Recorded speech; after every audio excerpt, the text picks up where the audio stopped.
ठीक है, तो जैसा कि तुम देख सकते हो बेसिक्स पर अभी हम लोग अटैक करेंगे।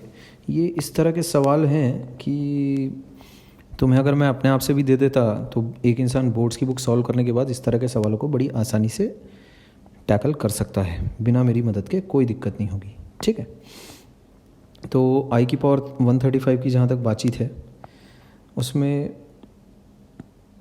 पहला मुद्दा तो तुम्हारे पास है। सबसे पहले तुम उसको लिख लो, रिमाइंडर कितना बचेगा। देखो तुम्हारे पास 4 से डिवाइड करने के बाद 135 में 132 हो गया, बचेगा रिमाइंडर 3। तो आई क्यूब मुझे पता है, आई स्क्वायर टाइम्स आई हो गया, तो माइनस आई हो जाएगा ये। ठीक है, ऐसा ये आंसर हो जाएगा इसका, पहले वाले का। इसी तरह के सवाल हैं, अब क्या बोले आप। अच्छा, अब देखो यहाँ पे क्या लिखा है, ये जो माइनस अंडर रूट ऑफ -1 है, तो इसको देखो मैं बड़ी आसानी से लिख सकता हूँ बी सब पार्ट माइनस ऑफ आई। ठीक है, पूरे की देखो पावर देकर रखी है मेरे को 4n+3 के बराबर।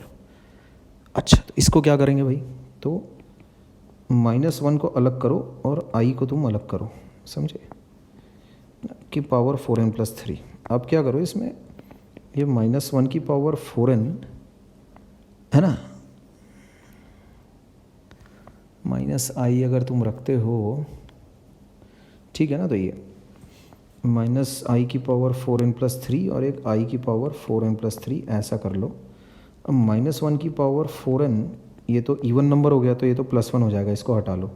-1 की पावर 3, ये चीज़ जाएगी तुम्हारे पास -1, ऐसा। आई की पावर 4n, ये हो जाएगा तुम्हारे पास कितना, आई स्क्वायर होता है -1, तो आई की पावर 4n हो जाएगा तुम्हारे पास कितना, ये इसको ऐसा कर लो, आई स्क्वायर पूरा की पावर 2n। तो -1 की पावर एक इवन नंबर इज़ अगेन +1।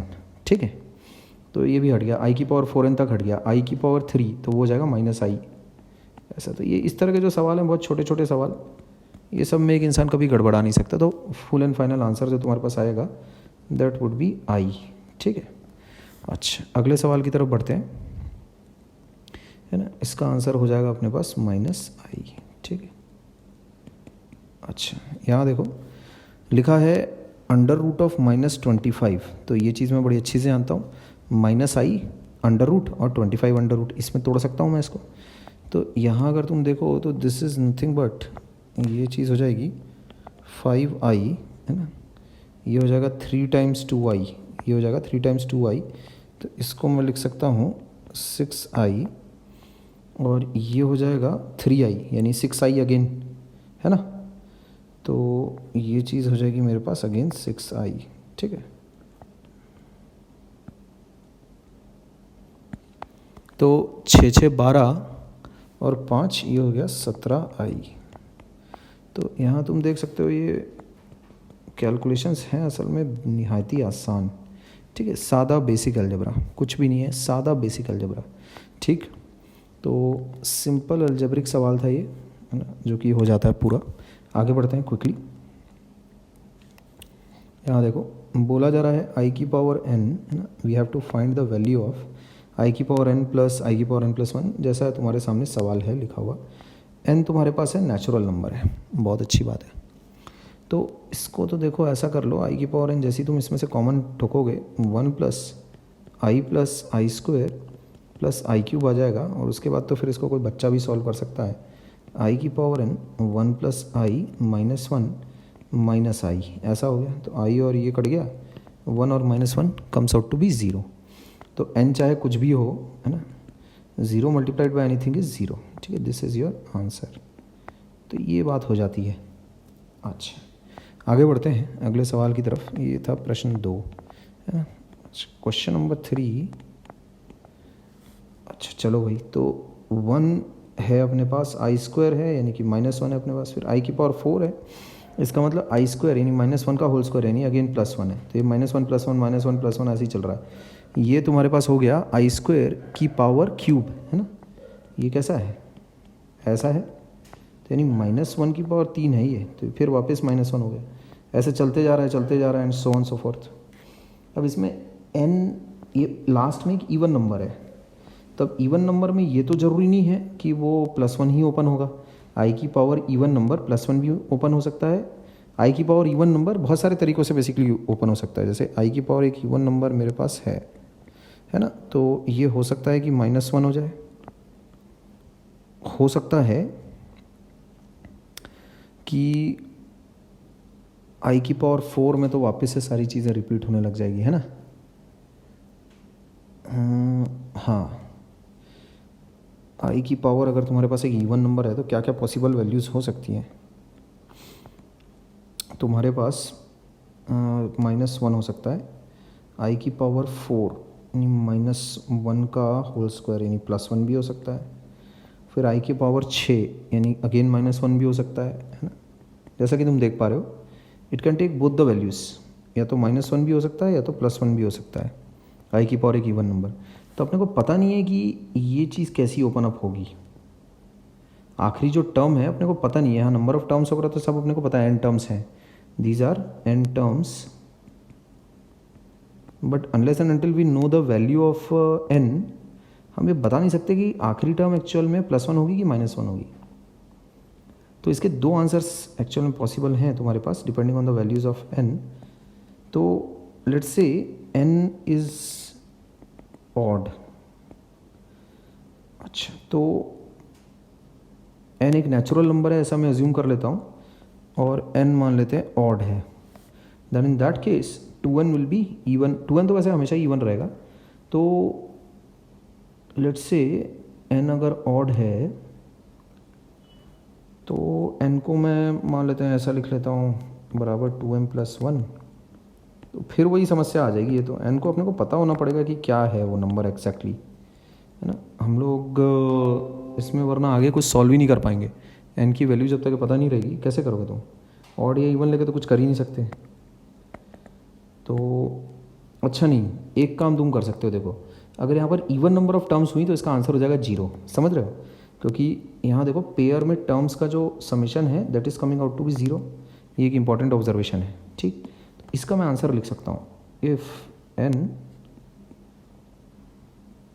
है ना, n अगर मान लेते हैं ऑड है तो ऑड नंबर ऑफ टर्म्स के लिए तुम्हारे पास आंसर आ जाएगा, कैपिटल N इसको लिख देता हूँ।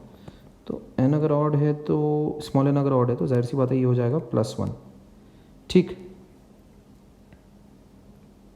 हाँ, फिर +1 रहेगा क्योंकि फिर -1 तो सारी टर्म्स कट जाएंगी तुम्हारे पास, और उसके बाद आंसर तुम्हारे पास एक बचेगा +1, ठीक है। अगर इवन है तब तो केस अपने पास ऐसा है, कैपिटल N फिर हो जाएगा तुम्हारे पास 0, ठीक। तो ये बात है ना।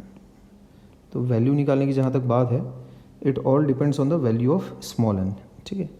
n अगर मुझे नहीं पता है तो फिर मैं इसका आंसर कैलकुलेट नहीं कर पाऊँगा।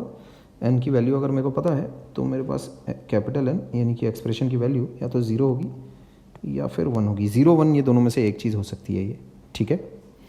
अच्छा, आगे बढ़ते हैं अगले सवाल की तरफ। ये होगा मेरे पास प्रश्न 4।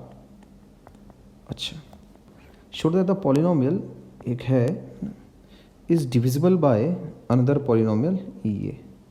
अच्छा, तो तुम लोगों को याद होगा क्लास 10th में अगर तुम्हें ये शो करना है कि fx मान लेते हैं डिविजिबल है बाय gx, तो इसमें क्या करो, इसके जितने भी रूट्स हैं alpha beta let's say gamma, ऐसा क्यूबिक है ना, gx क्यूबिक है मेरे पास, तो 3 रूट्स हैं। तो इफ़ दीज रूट्स, है ना, are also the roots of fx, if alpha beta gamma are also the roots of fx, then gx divides fx। ये चीज़ तुम लोगों को 10वीं में भी सिखाई जा चुकी है ना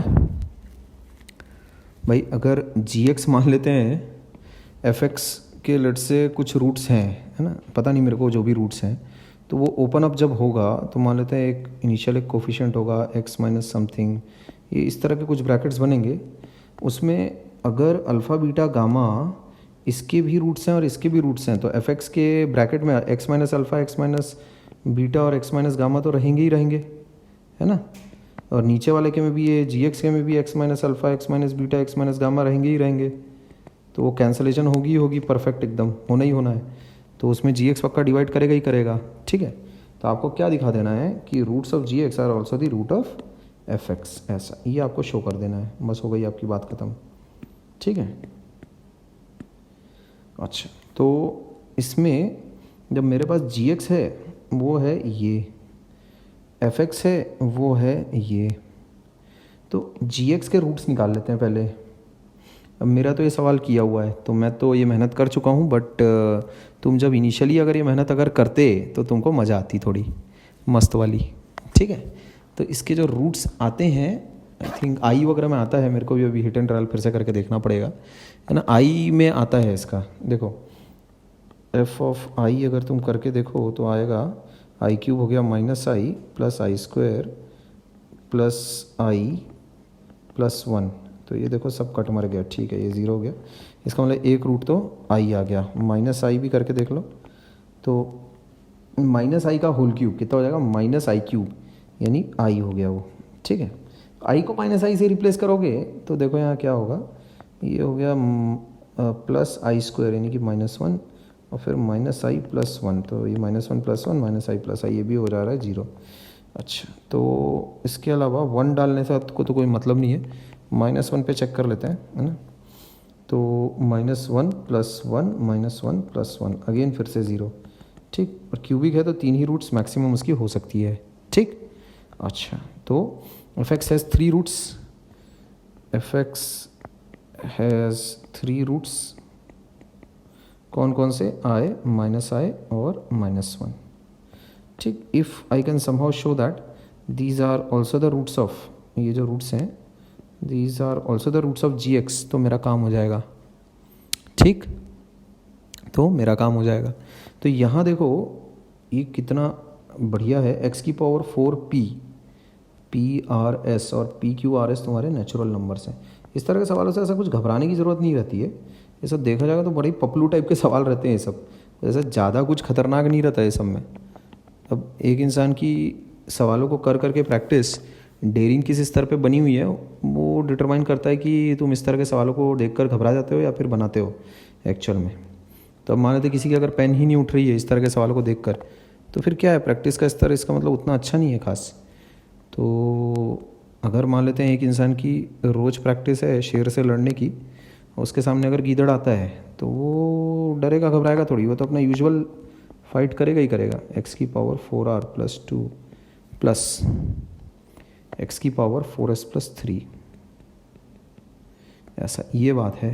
अब इसको इवेलुएट अगर करना है तो सबसे पहले तो x की पावर चौके को निकालो कॉमन, देखो या तो फिर इसको ऐसा करो,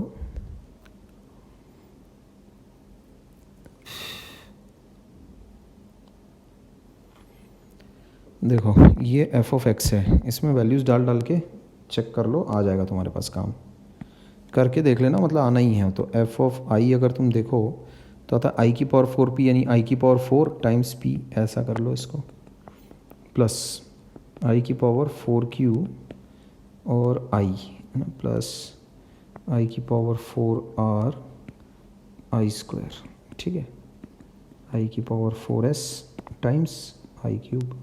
तो ये चीज़ कितनी हो जाती है, i की पावर 4 हो जाता है 1, है ना।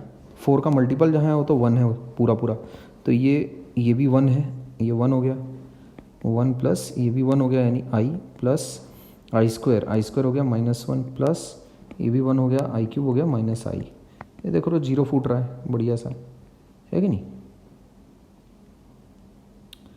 तो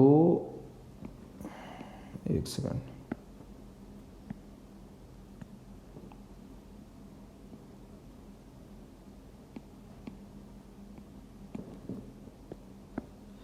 ये चीज़ तो कैंसिल हो जाती है, बढ़िया 0 आ रहा है मस्त मज़े से।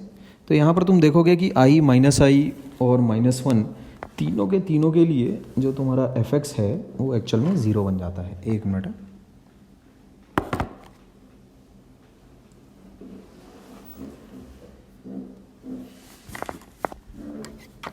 तो similarly it can be very easily shown that जो f ऑफ -i है और f ऑफ -1 है वो दोनों भी तुम्हारे शून्य ही आते हैं, ठीक है, दोनों भी 0 ही आते हैं। तो since all the roots of gx are also the roots of fx, therefore gx is a factor of fx। तो ये बात है, समझे? अच्छा, तो इस तरह से ये चीज़ हो जाती है कि भाई आपका जो ये पॉलिनोमियल है ना, ये वाला पॉलिनोमियल जो है, this polynomial is divisible by this polynomial, ऐसा।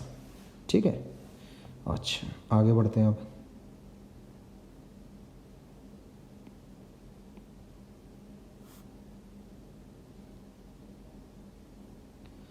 तो देखें यहाँ ज़रा,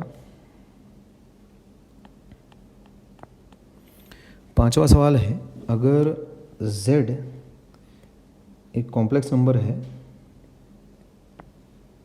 देन शो दैट REZ, अगर रियल पार्ट उसका अगर ज़ीरो है तो इमेजिनरी पार्ट z² का ज़ीरो ही होगा। ये कैसा सवाल है बचकाना।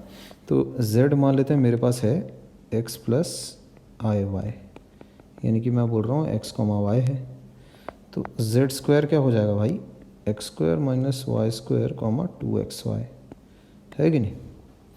तो रियल पार्ट ही अगर ज़ीरो है,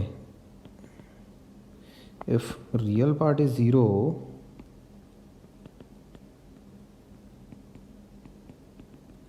इसका मतलब x ही ज़ीरो है। तो x ज़ीरो है तो इमेजिनरी पार्ट ऑफ z² कितना है, 2xy है, तो ये कितना हो गया, 2y टाइम ज़ीरो, शून्य आना है। ये कैसा सवाल था भाई, है ये तो मजाक हो गया। खैर अगला सवाल देखते हैं, लेट्स होप कि उसमें कुछ सॉल्यूशन में, ये लिख देता हूँ सॉल्यूशन, उसमें कुछ सवाल में कुछ चैलेंज हो। तो ये हो गया तुम्हारा अगला सवाल, है ना। इसमें express each of the following in the standard format a plus IB। अच्छा सवाल प्रिंट नहीं हुआ है, अच्छा आया नहीं मेरे पास, ओके 2 मिनट रुकोगे, मेरे को सवाल निकालने दो पहले।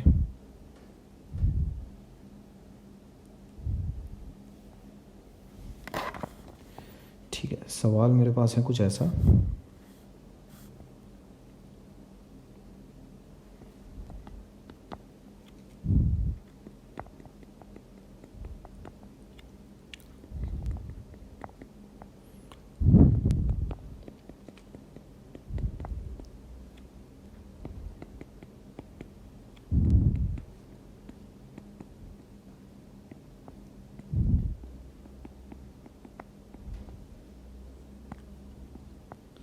ठीक है।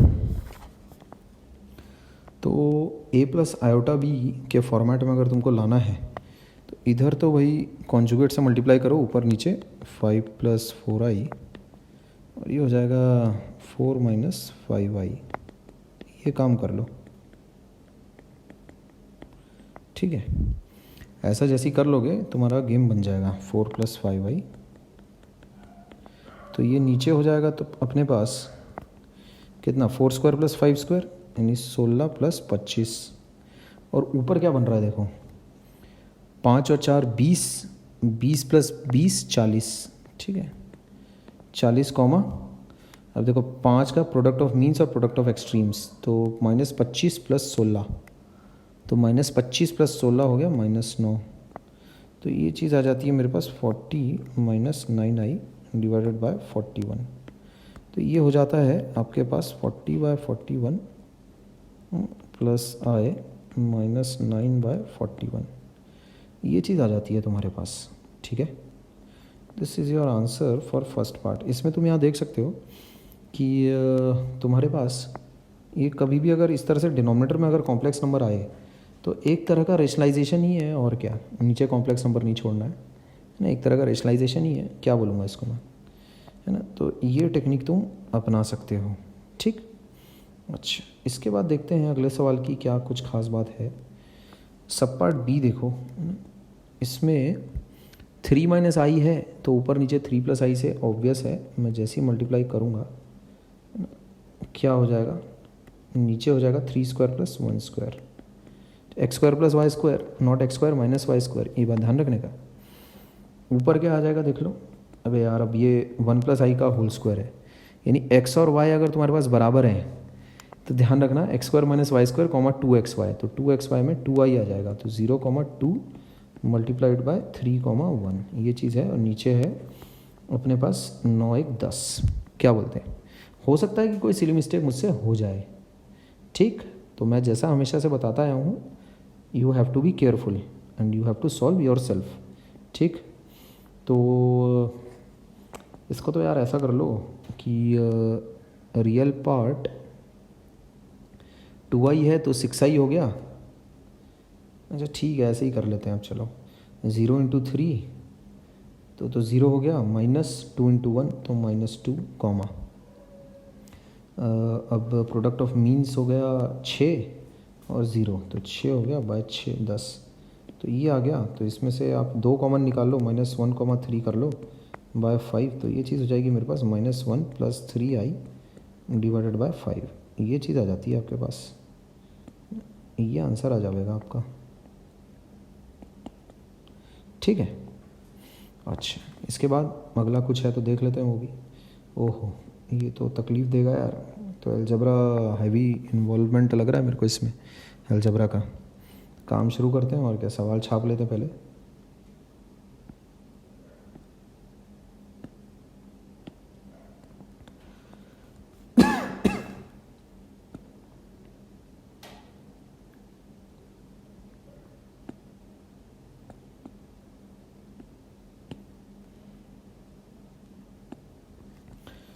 ठीक है, तो सवाल है कुछ यूँ अपने पास, सी सब पार्ट कुछ ऐसा है। तो यहाँ ऊपर और नीचे जैसे ही मैं उसके कॉन्जुगेट से मल्टीप्लाई करूँगा, 2 cos थीटा 2 sin थीटा है ना, तो माइनस कॉन्जुगेट मतलब आई को -i से रिप्लेस कर दो, तो -2i sin थीटा, ऐसा मल्टीप्लिकेशन करना पड़ेगा, ठीक है, ऊपर नीचे। तो 1 - cos theta comma 2 sin theta है ना, तो इसका कॉन्जुगेट क्या हो जाएगा बाबा, 1 - cos theta comma -2 sin theta, ऐसा, ठीक है।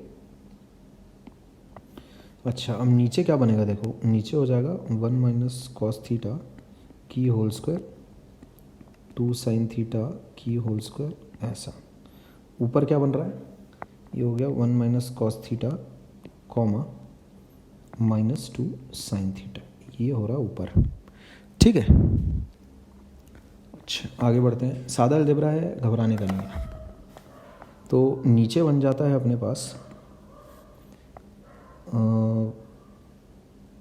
कितना आ जाएगा, 4 sin square theta plus cos square theta plus 1 -2 cos theta,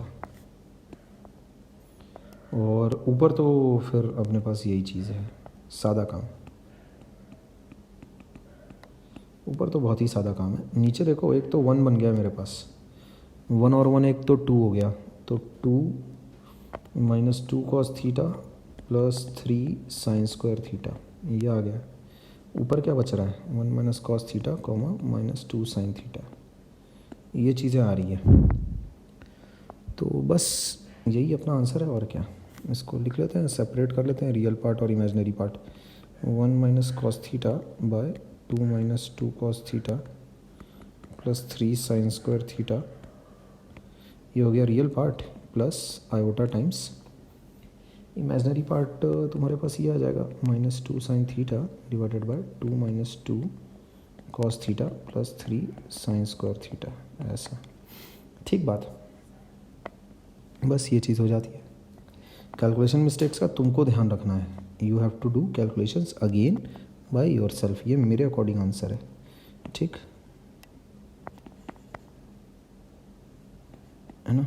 अच्छा तो ये सारा बेसिक काम ही है, ये सारा तुम्हारा बोर्ड्स के सिलेबस का ही अभी तो तुम ऐसा समझो काम चालू है, हाँ, लेकिन उसमें थोड़ा सा बेहतर स्तर, ठीक है।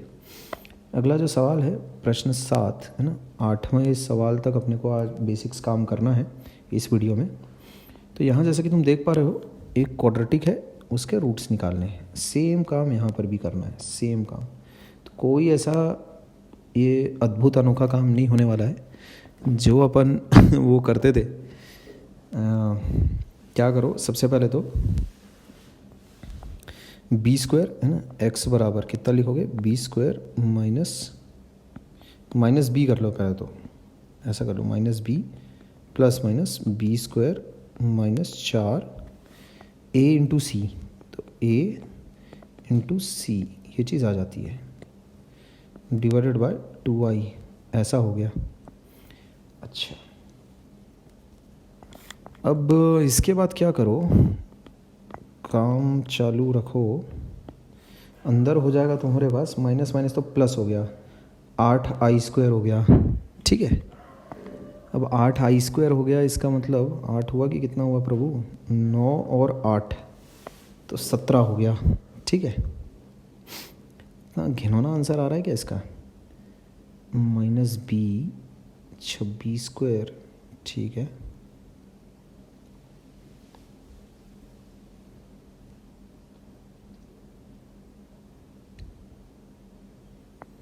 -1, अच्छा तो 9 - 8 होगा तो √1 आएगा। ये सब में कैलकुलेशन मिस्टेक होने की बहुत चांसेस है, ठीक, बहुत ही सावधानी से काम करना है। डिवाइडेड बाय 2i, तो ये चीज़ हो जाती है 3 + 1 यानी कि 4/2i, और एक 3 - 1 यानी कि 2/2i, ऐसा ये दो तरह के काम हैं तुम्हारे पास। तो 2/i, 1/i। अब 1/i को हम लोग जानते हैं -i भी लिखा जा सकता है, तो -2i, -i, तो ये आ रही हैं x के दो रूट्स, ठीक, -i और एक -2i। This is my answer. तो ये तो यार कोई भी कर लेता है, इसमें मेरे को नहीं लगता कि मेरी नीट की ज़रूरत है, ठीक।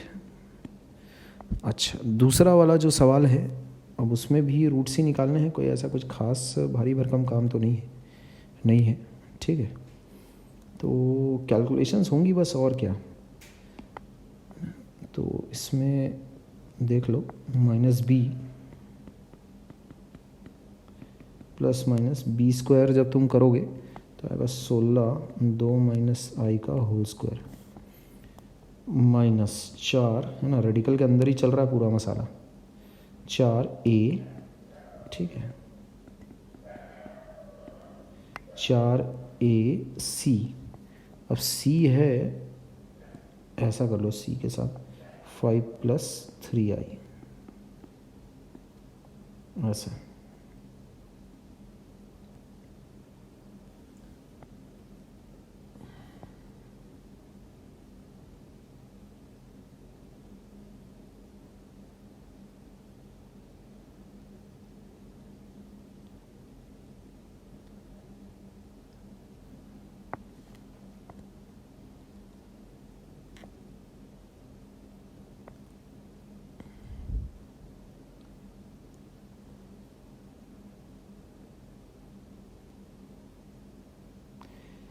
और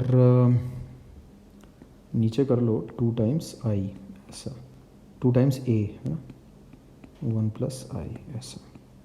यार इस तरह के सवालों में मेरे को असल में झिकझिक इसीलिए होती है क्योंकि बहुत बार मैं कैजुअली सॉल्व करता हूँ और उसमें आंसर गलत आ जाते हैं ठीक है, तो ये इस तरह के कामों से तुम्हें थोड़ा सा बचना है।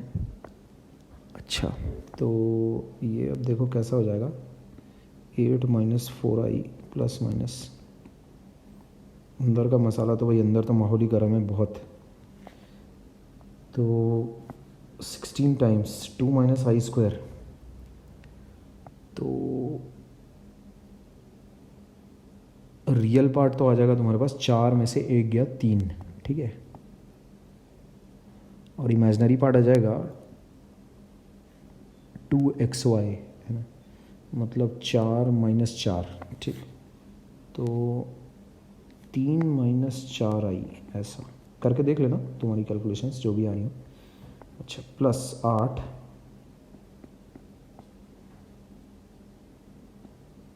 5 + 3i, है ना, +5i + 3i² यानी -3, ऐसा ये चीज़ आ जाएगी तुम्हारे पास, ठीक। अच्छा, डिवाइडेड बाय 4 टाइम्स 1 + i, ये तो है ही अपने पास, ठीक है। अच्छा, तो इसका तोड़ कैसे निकालेंगे, ये यार थोड़ा सा फालतू में कैलकुलेशंस लंबी जा रही है और कुछ नहीं है। इसके बाद it can be solve by your self, है ना, मतलब इट कैन बी सॉल्व। तुम इसको सॉल्व कर लेना, इसका आंसर जो अच्छा यार अब चलो मैंने कर दिया है तो उसको कर ही देता हूँ आधे में क्यों छोड़ना, ठीक है। तो ये देखो कितना आ रहा है, 8 - 4i प्लस माइनस 48 - 64i, और ये हो गया 2 यानी 16 प्लस 64i।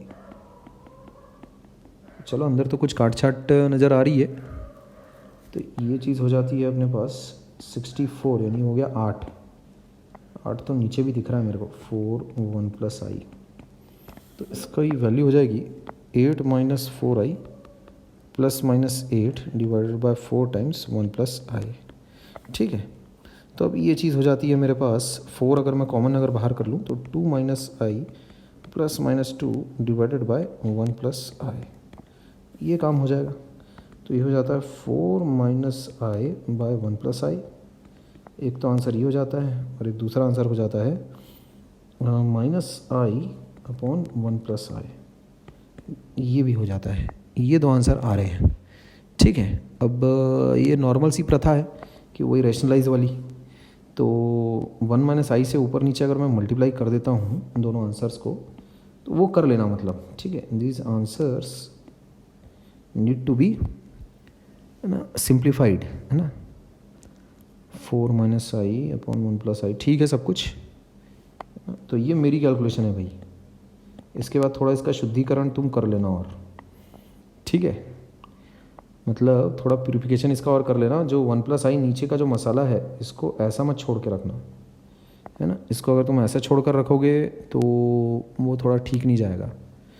मतलब 1 - i से ऊपर नीचे मल्टीप्लाई कर लियो, ठीक है। मेरे पास जगह रहती तो मैं यही कर दिया रहता, पर थोड़ा सा जगह की कमी की वजह से छोड़ दे रहा हूँ उसको ऐसे ही। अच्छा ठीक है, इसके बाद वाला इलस्ट्रेशन देखो, ये है प्रश्न 8। इसमें कहा जा रहा है कि z की वैल्यू है इतनी, then you have to find the value of z3। अच्छा ये बोर्ड्स वालों का बहुत पॉपुलर सवाल है, इसकी वैल्यू आप निकाल के बताइए, कुछ नहीं करना है। z, ये इसी तरह का सवाल तुम 9वीं और 10वीं में भी बहुत बार देख चुके हो। 4 + i √7, तो z - 4 कितना हो जाएगा, √7i, ऐसा कुछ।